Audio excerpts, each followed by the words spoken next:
Full circle moment, manifestation works. I've been planning a TED Talks for since 2015, so thank you so much for having me here. This is crazy, crazy. So I'm here to talk about when lived and shared experience is the root of knowledge. Ever since I can remember, I've been holding it all together. Do you know that feeling of keeping up the facade? It's exhausting. I remember even in hospital after my suicide attempt, when I had literally been in a coma for about 5 days, even then, I remember my family coming to see me, and I still wanted to pretend that I was fine. I had nearly died, I was lying in a hospital bed, they could see the IV. What was I possibly trying to hide? Later that day, after they left the room, I completely broke down. I had the most insane panic attack just from the weight of pretending to be okay.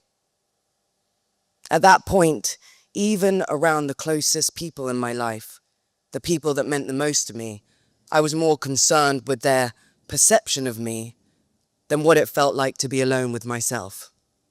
I felt like I had to protect them from the truth. And I know that so many girls grow up feeling the same way. No matter where you're from, what your background is, nobody is immune. Today, I'm a model and an actress, but most important to me, I'm a mental health educator and activist, the founder of a community-led organization called Girls Talk. I go around all these different schools across the world, speaking with classrooms of young women and non-binary students about the real issues in their lives. And the thing I see everywhere is a real lack of joy. I see girls shrinking into themselves. There's no space for them to form an idea of self, to pull apart the taboo subjects. What I hear is them saying, let me just get through it. But it's not just that. Because on top of the isolation and despair, they're also taught to doubt themselves, to feel guilty for even being sad in the first place, to feel worthless, to feel like a waste of space. That's the message they internalize every day. Then taught not to prioritize themselves, to figure out what they want. It's no wonder then more young women in England are reporting mental health conditions than at any time in history. Over a third have engaged in self-harm. Clearly, what we're doing to reach young women is not working, because too many are still as lost as I was in that hospital bed. But how do we change that? How do we get to a point when adversity is just a simple setback and not a dead end? The only answer is the one that I tell my girls to look at in my own lived experience. When I got out of hospital back at my parents' house, it was still tense. I was sober, but depressed. I didn't like myself. I didn't want to be there anymore. I didn't really want to be anywhere anymore. I felt this unbelievable need to perform, walking on eggshells. So eventually, I looked up a group meeting around the corner from my house.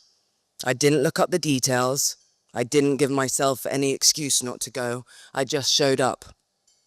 It turned out to be a candlelit meeting filled with women of all different ages, facing themselves, just like me.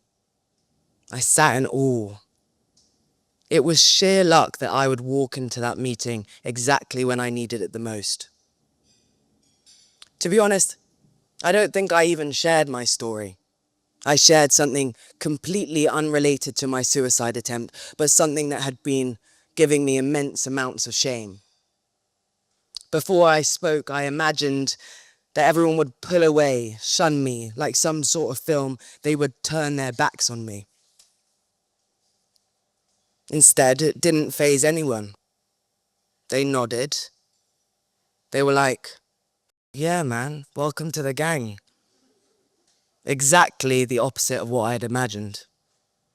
The group ran on a philosophy of listening and confidentiality. No crosstalk, no advice, no interruptions. They acknowledged me. They understood my story. They understood where I was coming from. We don't live in a society where we're celebrated for honesty or vulnerability, and in those rooms we are. This is the simple, foundational idea behind Girls Talk. We bring together our girls to share experiences and support each other so they never have to feel alone or reach a breaking point. We defy this idea that knowledge comes from on high, from suits and politicians and academics in ivory towers. Instead, we focus on the innate knowledge that girls have had all along, the curiosity to truly get to know themselves and to share their findings with one another. Because that is the root of knowledge after all. When we're able to share with each other when nobody turns their back, shuns you, or walks away, when we simply say, "Welcome to the gang." After all, lived experience is the one thing that belongs to each of us wholly and completely. It's the one thing that nobody can take away. And in the face of adversity, naming it can be the difference between pain and purpose, between total collapse and living to see another day. In his classic memoir of surviving the Nazi concentration camps, the philosopher Viktor Frankl taught us that there could be meaning even in suffering. When we take what we've been through, the hard things, the ugly emotions, and we finally let ourselves feel it, we have a power to vanquish it, to put it behind us, or even see it as a means of connection. I'm not saying it's an overnight process or a linear one. But over time, with huge amounts of resilience and perseverance, our shame gets smaller. There's a reason AA, NA, the rooms are so popular around the world. There's a reason they've helped millions of others, myself included, through our darkest times. And my hope for our girls in Girls Talk is that they never have to reach a place of rock bottom. We want to focus on prevention instead of intervening only in crisis. After I got out of hospital, when I was finally coming back to myself, finding agency again, my father turned to me and said, "I was always waiting for you to see yourself the way I do." The truth is, he could have never gotten there for me. I couldn't have seen myself through his eyes or in his reflection.